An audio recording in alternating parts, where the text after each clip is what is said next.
નમસ્કાર. ગુજરાત રાજ્યના આંગણવાડી કેન્દ્રોમાં ફરજ બજાવતા આંગણવાડી કાર્યકર બહેનો તેમજ આંગણવાડી તેડાગર બહેનો, સ્વાગત છે આપ સૌનું આપણી આ યુટ્યુબ ચેનલના માધ્યમમાં, જેનું નામ છે ન્યૂઝ વિથ ભાવેશ. તો બહેનો, આજના આંગણવાડી પગાર વધારો સમાચારની અંદર આપણે વાત કરીશું ગુજરાત રાજ્યના આંગણવાડી કેન્દ્રોમાં ફરજ બજાવતા બહેનો માટે આજરોજ તારીખ 25/4/2026ના રોજ બપોરે આવ્યા છે મોટા સમાચાર.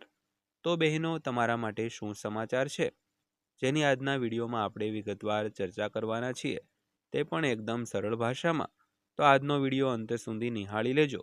તો ખાસ કરીને આજના વિડીયોમાં તમારા માટે ખૂબ જ અગત્યની માહિતી આપણે શેર કરવાના છીએ. તો વિડીયો શરૂ કરતા પહેલાં અન્ય થોડીક વાત કરીએ તો ઘણા સમયથી જે પડતર મુદ્દો છે તેના વિશે.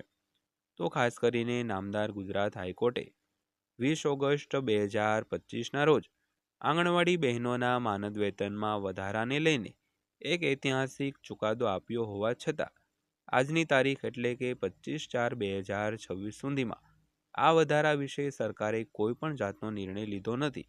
તે ખૂબ નિંદનીય બાબત છે. તો ખાસ કરીને આ બાબત એટલી મોટી છે કે બહેનો સાથે જે પોતાની ફરજ જે નેકદિલીથી બજાવી રહ્યા છે તેની કોઈ કદર નથી તેવું સરકારને લાગી રહ્યું છે. તો ખાસ કરીને આ વધારો ક્યારે જાહેર કરે તેની આપણી પાસે કોઈ પણ અત્યારે ચર્ચા નથી. તો ખાસ કરીને વધારો જ્યારે જાહેર કરશે ત્યારે અમે ચોક્કસ તમને માહિતગાર પણ કરવાના છીએ. તો ખાસ કરીને આવી જ માહિતીઓ મેળવવા માટે આપણી આ ચેનલ સાથે અત્યારે જ જોડાઈ જજો બહેનો. તો બહેનો, આજે જે વાત કરવાના છે તે વાત કરીશું બિહાર રાજ્યની, કારણ કે ગુજરાત રાજ્યના બહેનોને બિહારમાં કેવી કેવી સુવિધાઓ મળતી હોય છે આંગણવાડી બહેનોને તે પણ જાણવું ખૂબ જ જરૂરી હોય છે. તો ખાસ કરીને મંત્રીએ સમજાવ્યું હતું કે ડીએસએસ એક સરળ ચેકલિસ્ટ છે જે આંગણવાડી કાર્યકરોને 6 ક્ષેત્રોમાં વિકાસલક્ષી વિલંબને સરળતાથી ઓળખવા સક્ષમ બનાવશે. તો મોટર વિકાસ, ભાષા સંચાર, જ્ઞાનાત્મક વિકાસ તેમજ સામાજિક ભાવાત્મક વર્તન તેમજ દ્રષ્ટિ અને શ્રવણ શક્તિ 0 થી 6 વર્ષના બાળકો માટે.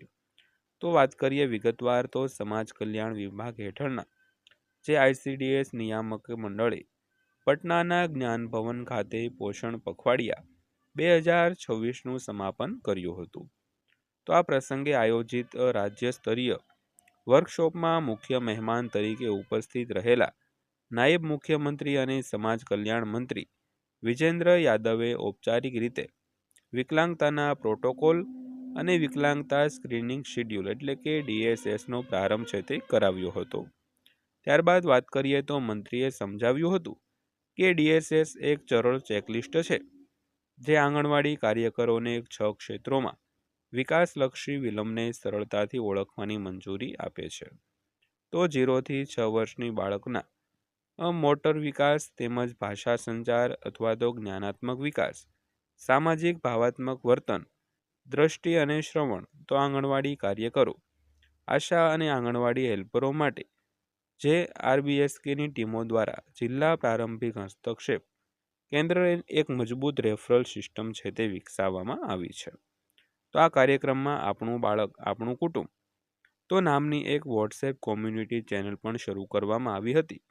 તો આ ચેનલ પોષણ, સંભાળ, પ્રારંભિક શિક્ષણ અને મગજ વિકાસ અંગેની માહિતી પરિવારો પાસે છે તે સીધી પહોંચાડશે.